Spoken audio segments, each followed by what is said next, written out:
Welcome, everyone. I'm Dave Klein. Today, we're going to talk about demystifying zero trust with our special guest, Chuck Brooks. Zero trust as a framework seems to resonate in ways that other frameworks have not, and it comes at a critical time. When we look at 2022, threats are coming fast and furious every day with new indicators of compromises and TTPs happening all the time. Vulnerabilities are at an all-time high. In the last 3 years, we've seen about 30,000 new vulnerabilities a year, which is 20 times what it was just 10 years prior. Plus, what we see is when you look at the CVSS scores, so many are above a 9+ rating. And it comes at a time where these vulnerabilities and the time between those vulnerabilities and a proof of concept exploit and a real exploit is only about a few hours. Very dangerous. It also comes at a time where we see a lot of enterprise drift, where the ability for IT to accelerate innovation also incurs new risks as new misconfigurations and things occur daily. And globally, we've seen compliance beginning to have teeth. So it's extremely important that we discuss this today. I'm joined by the world famous Chuck Brooks.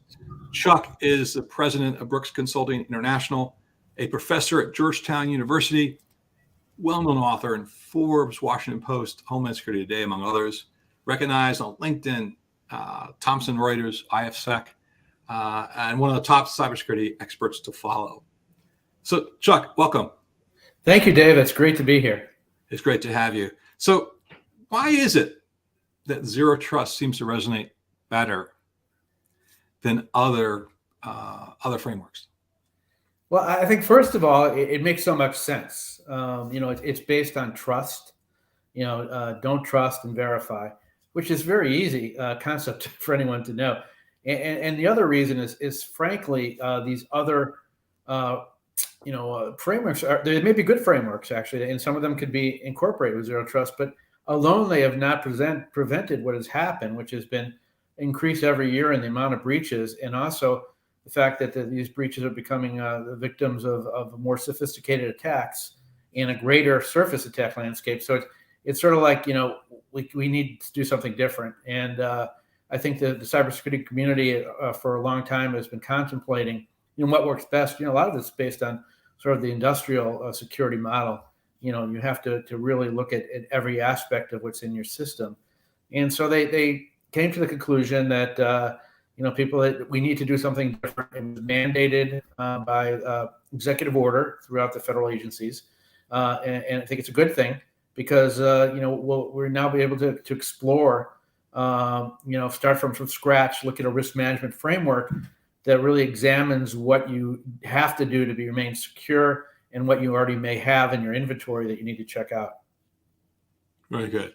As a leader, when we think about getting ready to implement zero trust, you're bringing again a multidisciplinary crew, right? From a technical, business, and executive level. Tell me, who needs to be brought in?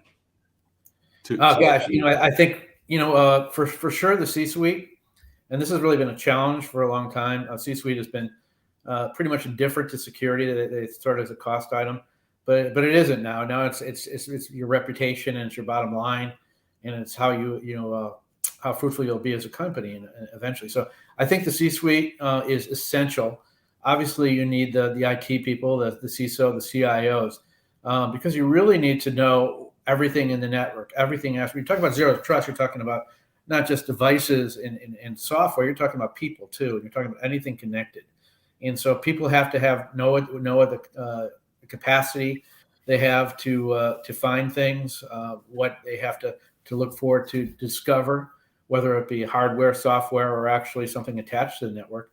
So it's really important to get the buy-in from the top. And again, this doesn't negate the fact that it also needs to go bottom up, because every employee needs to be trained properly, whether it's from recognizing a phish or to understanding what websites not to go to, or how to react in case something does happen in case of a breach and who to go to in the company. So I think it's really a holistic approach, starting from the top down. In getting that executive buy-in, we can see from a technical perspective all the reasons to do zero trust. What are the reasons from an executive perspective? How do you get their buy-in? What do you tell them? I think it's become easier because they see so many of these big companies getting hit, and they also see a lot of the critical infrastructure getting hit, and they're going, what if that happens to me? And the fact is that almost 40% of small and medium businesses that get hit with a severe breach go out of business. And so that's the easy thing to start with. If you don't do something, you're not going to be around in a couple of years. And that's the eye opener. And then they say the world has changed. We're not in a physical environment for commerce so much anymore. We're in a digital environment, and it's growing more and more digital every day. And if you don't understand the implications of security in that environment, you're not going to survive as a company. So I think they get that, and they're more and more starting to look that way. And I think the more we message it and have people like yourself who evangelize it, the better it's going to be for the industry and government. Yeah, I definitely agree with that. I think what was interesting at Cymulate, we did a really cool ransomware survey this year. And in that survey, what we found out was where most people, either who have been hit or not been hit with ransomware, were very anxious about the next ransomware attack, right? And felt anxious about it. But what was interesting was in the results, we saw a lot of success in reducing duration of attack and damage. And what we found out was the first thing that we discovered was ransomware is absolutely at the boardroom level. So when you get beyond just the technical staff and you are able to explain that risk at a boardroom and executive level, you then get, and this is what we found out in the survey, additional resources in the form of staff practicing incident response plans, EDR adoption, beyond just, making sure your backups work, right? Actually getting the EDR, multi-factor authentication, all these different things, and offensive cybersecurity testing. So you use simulations of attack to make sure you're okay. And what we found out was it was that really getting that executive and boardroom level. You've had a lot of experience with executives and boardrooms. How would you phrase this to a boardroom? And I'm also going to hit you with a curveball. In your experience, not everyone in the boardroom is cyber savvy or capable of it. How do you find the right person in the boardroom to discuss it? I think to start with, everyone in a different C-suite is a little bit different. It's a bunch of personalities, in every company I've been in that role, and you have to know who has proclivity to speak out, to do things, and who is basically just following along the line. So, in a sense, you really need to identify the right people, and the CISO is always the right person because they have to be in the room. Hopefully, more and more are now being invited to the C-suite. But usually it's the CEO or the president because they have the bottom line. They're not around if something happens. And I was with a company, which I won't mention the name, a long time ago. And the first day of work there, we found out that all of our data was stolen. Someone had accidentally, administrator went on vacation and left the back door open. China got all the data. It was a defense aerospace company. And next thing we know, the FBI is there, and et cetera. And this is a while ago, so they've been doing this, for 2 decades. And so I think, I think I write a lot in Forbes, and I tend to use scare tactics, just like you mentioned, the ransomware, because you have to get people's attention. And there's so many different competing things going on in their mind, about sales, marketing, bottom line revenues, et cetera. But they don't tend to recognize the fact that the stats are showing that you're likely to get hit. Every company is going to be a denial of distributed service attack. It could be a ransomware attack, like you say, more and more prevalent because they can get paid now and not get caught with cryptocurrency. So I think you got to use the scare tactics, unfortunately, but they're real. They're not even people say, well, sensationalism, but it's not sensationalism. There really is that many breaches. As you said, there really is that much downtime. And you don't really know it's already in your system. That's the other thing with right. And that's again another reason why zero trust is so important. Who's around laterally. So if you don't go back and start from the beginning and look at what's in there, you're not going to find out if you're already corrupted. So, all these things are really conversational things you have with the CEO or the president and say, you need to do this. And I think there's more and more tendency for them to listen now than it was in the past. And, I think it's just that, it's really from them just reading the news. Yeah, agreed. And also not wanting to be in the news. Yeah, not wanting to be in the news, more important. You and I have been around this field for such a long time. And by the way, I have no hair left and you have all your hair. That's not fair. Yeah. Yeah. Well, we both have gray beards. So we do have gray beards. Yeah. And I think you're dead on. And I think what's amazing is in looking at zero trust from the fact of don't trust, verify, and the idea of some of the main tenets, identity, segmentation, going from a perimeter-based approach to thorough across the entire workloads. It's critical. And you think about things like least privilege and multi-factor authentication. And you look at Cymulate had us, we did an assessment of all our users, about 1 million offensive tests in 2021. And what we found was, you look at the tenets of identity, access management, and zero trust, and we found that the number one way attackers were attacking and getting around things was people who were not using least privilege, right? When the standard user could pop a PowerShell, no standard user should pop a PowerShell. Yes. Even with elevated accounts, the idea of having an administrator who didn't have a separate account for making changes and stuff like that was a challenge. And then multi-factor authentication, right? The fact that just not taking the time to multi-factor authentication, which is a huge problem, right? And things like that. So the idea of zero trust really comes into play with these things. And on top of that, when I think about, when I started, I talk about threats, I talked about vulnerabilities, enterprise drift, and compliance having teeth. There are two more things I think that we've seen from 2020 to now in 2022 that are also coming to play. And I want to talk about that a bit. When we think about, for one, supply chain and third-party concerns. Our weakest link is often the fact that we're interconnected to our suppliers, our vendors, our customers. On top of that, number one business model and architecture model in IT is software as a service today. Right? So talk to me about zero trust from a supply chain and third-party perspective. Sure. I think a good example of the urgency of supply chain third party is really demonstrated by the government. The recent executive order, I think it was 14208, by the president, called for really examining supply chains as one of the components. And this came back, it's not new, for over 2 or 3 years now. I've been looking at particularly DoD, the vulnerability of the supply chains, where they've experienced already issues with not just misconfigurations, but with nefarious attempts to infiltrate defense programs and steal and exfiltrate data, which has happened. So they realized from a national security perspective right away, that's the point. And so then you really have to say, okay, you can't trust if you're a zero trust model, you can't trust anything, any vendor, any device, and you have to really authenticate it and authorize it as a process. So it forces you to go through the supply chain and coordinate with all your vendors, and it makes them meet minimum standards. That was originally the original intent of CMMC too, for right. The vendors have this basic cyber hygiene and supply chain knowledge, and still may happen. It's still in the process with DoD. But so I think, we recognize it as a vulnerability, and it's an easiest vulnerability. The hackers will always go the easiest way in.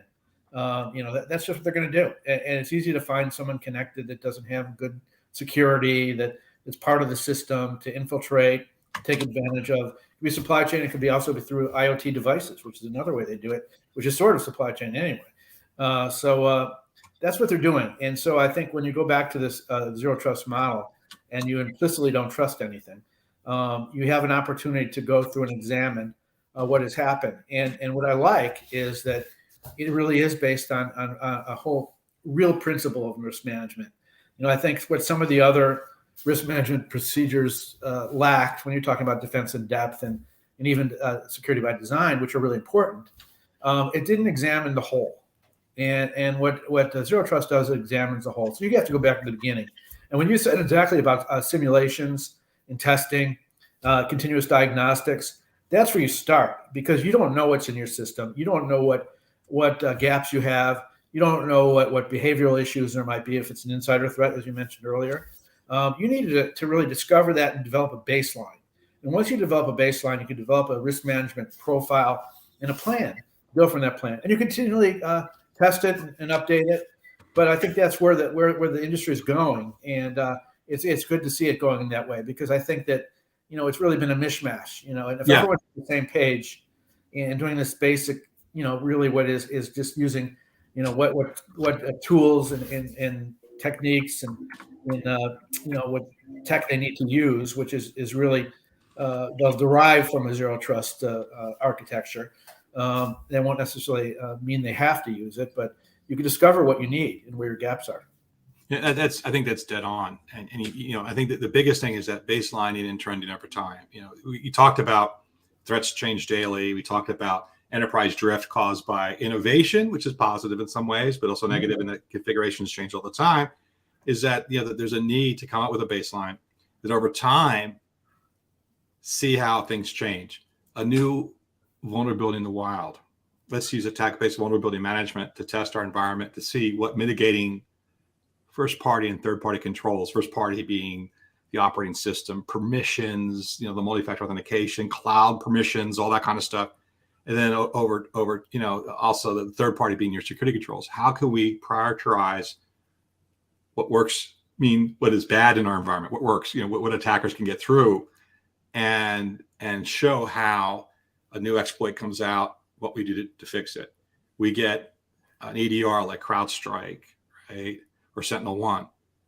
We need to tune it, based on offensive testing and things like that. So the idea of having that baseline of training over time is so important. And again, tools like that at Cymulate, the idea of automation, the idea of being able to say, you don't have to research every new indicator of a compromise in TTP. We automatically add it for you into the solution, and you could just test. That's part of that automation, I think, that they talk about in Zero Trust, which is so important. Another big one. You and I both come from critical infrastructure and federal background. I worked on President Obama's critical infrastructure EOD, executive order, and you've worked on a lot of executive orders, and also you worked for I believe the Bush White House, correct? What position? I was actually a plank holder at Department of Homeland Security. Plank holder made me one of the first few people hired. I helped set up the Legislative Affairs Shop and the Science and Technology Directorate. Very so cool. I ended up working there, and that's where I got involved with primarily my first real deep involvement with cybersecurity, but more at the time about technology and chemical, biological, rad, nuke, explosive, etc. But really intrigued me so much that I dedicated my career after that to really emerging technologies and security. That's very cool. So with that background, both of us have national risk and things like that background. I think, and everyone's tired about the pandemic, but I think what was interesting is when people talk about the pandemic, if it had occurred 10 years earlier, it might have been a huge economic problem for the entire world. But in some ways, technical innovation, the fact that not just in the United States and Europe, but all over the world, they could work remotely, they can collaborate, was a success story. In a way, I think that history will mention as a footnote. I mean, the pandemic has been sad, it's been awful, but there's certain footnotes that are kind of positive.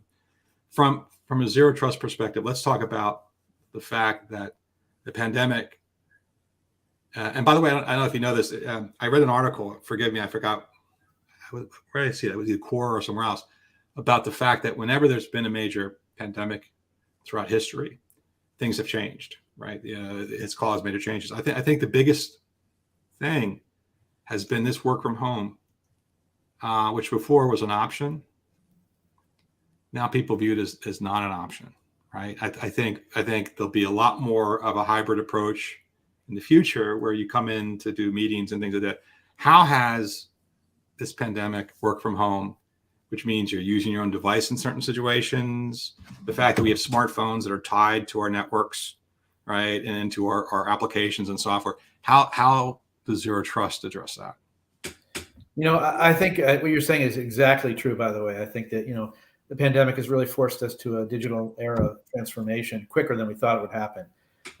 Right. When you're basically moving to a remote office work, you're in a sense starting over because you're out of the purview of the IT shop. It's difficult for them to monitor you, that you're not using the same Wi-Fi. It's already reinforced, or routers usually. So it changed the dynamic of the work environment. And initially, it was a difficult reaction by most companies because all of a sudden if they had 1,000 employees, they had 1,000 different offices to protect. That has changed. I think now that with a lot of the utilizing a lot of the platforms that are built in and a lot of the new software, et cetera, and communication and the ability to use VPNs, et cetera. There are a whole lot of variety of different things. But I think what it did is it made offices look at, okay, what do we need to do for the basics to get things going? And they are forced to look at, again, the Zero Trust. And it really goes back to what you said earlier, identity and access management. Who needs to have access to what, when, and how? And they were able now to formulate these new principles using that. They're also probably did some micro segmentation at the office itself, but whoever needs to, so that doesn't have access to that, reinforce their own, crown jewels from the location. And, sometimes they've used encryption too, I think, with some wide office stuff to make things a little bit more difficult. So, I think they didn't realize they're using Zero Trust model, but they were doing it. They were looking at, new authorizations and new authentications, and then looking again what gaps they had. And so, it's really tough on a lot of the CISOs and CIOs out there. But I think on the whole, they adapted well. It doesn't mean they're still in a problem. I mean, there's so much attack surface, and there's still so many small, medium businesses that don't have expertise or people to support that and have it. So there's still a lot of targets out there for hackers. But I think Absolutely. On the whole, it made an improvement. I agree with that. I think, I remember Chase Cunningham, our buddy Chase Cunningham, Dr. Yes. Zero Trust, Dr. Zero Trust. I love that guy. Yeah. And, he would do hashtags, kill the password, kill the VPN. And, Yes. and the idea of, the fact is, having a VPN that then puts you right on the network with every other thing in the world, including the data center, it's just not acceptable anymore. And the idea of identity access management, least privileges, multi-factor authentication, but then getting into microsegmentation, getting into SASE, right? It is truly the comprehensive way to do end-to-end and allow this to become the way to do it in the future. Right? I think that's a critical key. That Zero Trust pandemic means Zero Trust has to succeed. Exactly. Yeah, you say it's really more of a decentralized model. Yeah. Which means that you don't have everything connected. It's good. That, right. For you, that you're not going to get everything stolen. But right. I think. But again, it's all the different components that go into it. As we talked about earlier, that Zero Trust is a framework. So it involves looking at everything. Your devices, your software, your plans, your incident management, everything. For me too, I think the other thing, Chuck, that is kind of important is for other frameworks, and I'm not downplaying them, but the idea of were kind of complicated. They also didn't have an action plan. And I think that the beauty of Zero Trust is the concept of, identify your maturity level currently, right? Yes. Where are you starting at? 1 through 5? I think it's 1 through 5. I think it's 1 through 5 is the maturity level. Forgive me if I'm wrong. But the idea is that there's a maturity level, and then, okay, where do you want to go? Right. Get that team together, right? And then here's the steps to work through those stages of maturity, which I think is kind of important. Being prescriptive like that, I think, makes a big difference. Absolutely. That's important. And also, I think from a technical perspective, the several things it needs to have, that Zero Trust seems to have is, it's transparent to end users when it works right. Security as an enabler, so no performance hits for enabling security. It needs to be ubiquitous, comprehensive across, the entire infrastructure, which includes cloud, premises, endpoints, all that kind of stuff, servers, all that kind of stuff, workloads. And it has to be automated, right? Which is the big thing that we had talked about earlier. It has to be able to be adopted. So that's like the success criteria from a technical perspective that makes Zero Trust successful. Talk to me from a business and risk management perspective. what makes it successful? From a business management, it's really you don't see what's on the inside there. All the elements you mentioned, you want to have all those milestones met. And certainly the automation is a big element of that now with because of what we were talking about, the lack of qualified cyber experts out there, and also the volume of attacks coming from a lot of different actors. But so I think from a business side, you really want to know and let your employees know that you're formulating a policy and a plan to fortify from a security perspective the company, and that if something does happen, because nothing's invulnerable, you also have another plan to deal with it, to make sure that there's the right incident response, the right people are knowing how to talk about it, and and where to go if it's a state actor that you might want to coordinate with law enforcement. So I think it's assurance really for business, really to have that peace of mind. And the other aspect, which we keep mentioning, is really it's not static; it's continually morphing, and you got to continually do this. So I think. Really, that's where you go back to the simulation and all the testing. You need to continually do that because it's changing. The threats change, as we know. I mean, the ransomware is now being packaged with artificial intelligence. So, how do you defeat that? What's out there? What do you need to know? So, there's a lot of different things. So, I think from a business point, you really want to just say you've reduced the risk, and if you could say you have visibility and you've reduced the risk, and you've gone through everything that's in your inventory, then you have a lot of confidence in the executive business part of your company. Yeah, very much so. Very much so. Now, one of the things also very important, and we kind of hit on this in the very beginning, but the other thing that makes it very positive about Zero Trust is from the U.S. government perspective. And there's things that they've said in multi segments of the government sector, even advice for the private sector. Why don't we talk about that a little bit? We had talked about this in the green room before we started. Why don't we talk about that a little bit? What are some of the government perspectives that make this seem to have more traction? Yeah. Well, I think, first of all, the government's made an imperative, which is it's a message to the private sector. So, with the executive order and with all the NIST following directives and OPM directives, agencies have to comply and meet milestones and obviously look at cloud-based and zero trust architectures within a certain time period. I think it's 120 days, depending upon what it is. So they're forced to actually look at this from a top-down perspective and look at everything they have in their networks. And so I think that's really sending a message to the private sector. The private sector has not been as quick on board right now. It's only 20% of companies. But I think the larger companies are already doing it. If you look at finance and you look at casinos even, they've already implemented sort of a zero trust model, particularly casinos. They don't trust anything, any person or anything connected. So I think you need to look at it that way, and I think that is happening. And I think there'll be some follow on with this, I think with what's going on now with Ukraine and Russia and the critical infrastructure attacks, are more of a wake-up call. If we needed any more from SolarWinds and Colonial, but we got another one there. That it's not just kinetic that we're worried about in conflict. There's also the digital aspects. So we will really need to go, and this is really what Zero Trust is aimed for, is a critical infrastructure, which you mentioned earlier. We need to protect that, which is 80% owned by the private sector. So they have to pick up the, to meet the requirements the government's doing, and keep working in those roles with government oversight. They're going to have to adhere to the Zero Trust model eventually. And I know that nuclear and energy and utilities is already doing that. But there are a lot of other industries that have best practices that are hopefully going to incorporate Zero Trust too as part of that practice. And again, you and I have dealt with, federal critical infrastructure, our entire lives. But it really is truthful to say that, let's say you and I decide, make $1 million and decide to write the great American novel and open a cheese shop, doing a Monty Python joke. There's nothing about that shop that is free from technical innovation today. From your cash registers to your ERP system, to tying into your vendors, to advertising, to your accounts payable.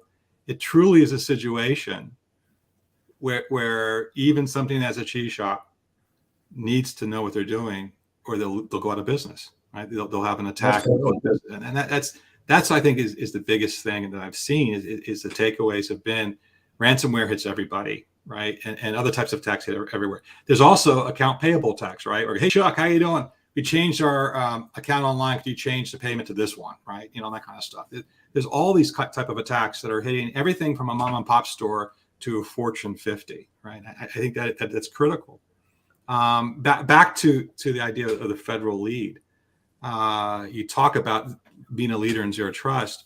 I talked to Christopher Burgess when we did a ransomware survey last year, and I talked about and his background, by the way, is phenomenal. 25-year veteran of the CIA, an insider threat expert, and a Russia expert. And we talked about ransomware and the Russian gangs, and you know they're not necessarily related to the government. Yes, they are, and the different things. But the biggest thing I think that we see this leadership in zero trust, it also resonates through to the private sector, and that I see federal agencies now having gone to more of a, we would recommend you do the following, to truly viewing the private sector as critical as the federal sector in protection and being proactive, not only in alerting and notifying and getting involved in engagements where attacks occur, but actually being offensive, doing things that the enterprise sector can't do, right? Being able to take down ransomware infrastructure, take down nation state attacks and their infrastructure, going after the money, right? Being able to, as you know, in the case of Colonial Pipeline, they were able to grab some of the cryptocurrency before it left the first wallet, and grab it before it left, right? To even in the current situation with Ukraine, with